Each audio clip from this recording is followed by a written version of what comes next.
तो आप सब कैसे हैं? आई होप आप सब ठीक होंगे। आज की इस वीडियो में हम लोग जानेंगे गुणनखंड, ठीक है। Introduction of factorisation. चलिए तो आज की इस वीडियो को शुरू करते हैं। चलिए सबसे पहले आप सब लोग बता दीजिए कि आप सब लोग ठीक हैं या नहीं, ठीक है। तो काश आप सब लोग ठीक होंगे। चलिए तो हम लोग आज पढ़ेंगे गुणनखंड, ठीक है। ये न्यू चैप्टर है, तो न्यू चैप्टर है तो हम लोग इसको शुरू करेंगे धमाकेदार, ठीक है, शानदार वीडियो के साथ। तो सबसे पहले हम लोग समझेंगे गुणनखंड क्या। सबसे पहले हम लोग समझेंगे गुणनखंड के बारे में। गुणनखंड होता क्या है, ठीक है, क्या होता है गुणनखंड, किसको नाम क्यों पड़ा गुणनखंड, ठीक है। देखो आप आप सब लोग एकदम ध्यान से समझिएगा, ठीक है। ये जो गुणनखंड नाम है, ठीक है, मेरा कहने का मतलब ये होता है गुणनखंड का मतलब ही होता है तोड़ना, ठीक है। क्या? तोड़ तोड़ के लिखना, गुणनखंड, ठीक है।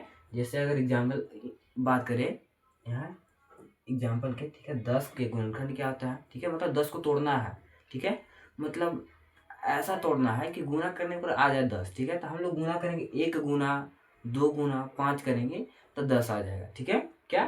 गुना करेंगे, 1 गुना 2 गुना 5 करेंगे तो 10 आ जाएगा, ठीक है, ठीक है। तो सबसे पहले समझते हैं गुणनखंड क्या होता है, ठीक है। तो देखिएगा यहाँ वे संख्याएं या पद जो किसी दी गई संख्या या व्यंजक को गुना करने पर मूल संख्या प्राप्त होता है, ठीक है। मेरा कहने का मतलब ये है, ठीक है। या आप व्यंजक के गुना कीजिए या आप संख्या के भी गुना कीजिए, मतलब किसी के भी गुना करेंगे तो एक संख्या प्राप्त होता है या मूल संख्या प्राप्त होता है। क्या? हमको मूल संख्या प्राप्त होता है, उसे कहते हैं हम लोग गुणनखंड, ठीक है, ठीक है। गुणनखंड करें, जैसे हम यहाँ पर लिखे हैं एग्जाम्पल में 10 के गुणनखंड क्या होता है, तो 10 के गुणनखंड गुना, हमको इसको तोड़ना है, ठीक है। तो तोड़ना कैसे है, इसको हमको तोड़ेंगे 1 गुना 2 गुना 5, न तो इसको शॉर्ट में अगर करेंगे तो डायरेक्ट हम लोग कर सकते हैं 2 गुना 5 कर सकते हैं तो बराबर 10 आ जाता है, ठीक है।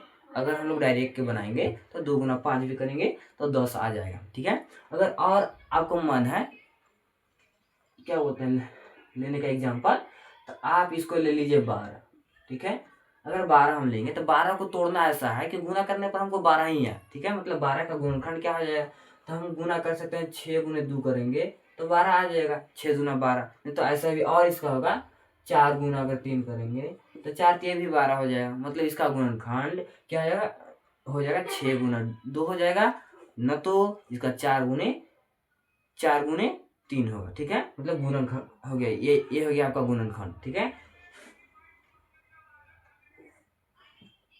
फिर देखेंगे इसके बाद हम लोग इसके बाद देखेंगे हम लोग अभाज्य गुणनखंड, ठीक है। इसके बाद हम लोग देखेंगे अभाज्य गुणनखंड देखेंगे, तो देखिएगा क्या होता है ऐसे अभाज्य गुणनखंड, ठीक है। तो वह गुणनखंड जो एक, ठीक है, क्या फिर से, वह गुणनखंड जो एक अभाज्य संख्या हो, ठीक है, उसका कितना अभाज्य संख्या, 1 हो, ठीक है, एक अभाज्य संख्या हो और विभाजित न हो, ठीक है, मतलब एक के अलावे ना हो, जैसे 1 हो और स्वयं हो, ठीक है। और अगर जैसे अगर हम 2 को अगर बोलेंगे कि इसका बताओ अभाज्य संख्या क्या क्या होता है, तो इसका अभाज्य संख्या होता है 1 होता है और 2 होता है। इसका अभाज्य संख्या 1 होता है और 2 होता है, ठीक है। और अगर बात करेंगे, अगर हम 7 के बात करेंगे अभाज्य संख्या, ठीक है, मतलब तो इसका हो जाएगा 1 हो जाएगा और 1 हो जाएगा और क्या हो जाएगा 7, ठीक है, मतलब 7 का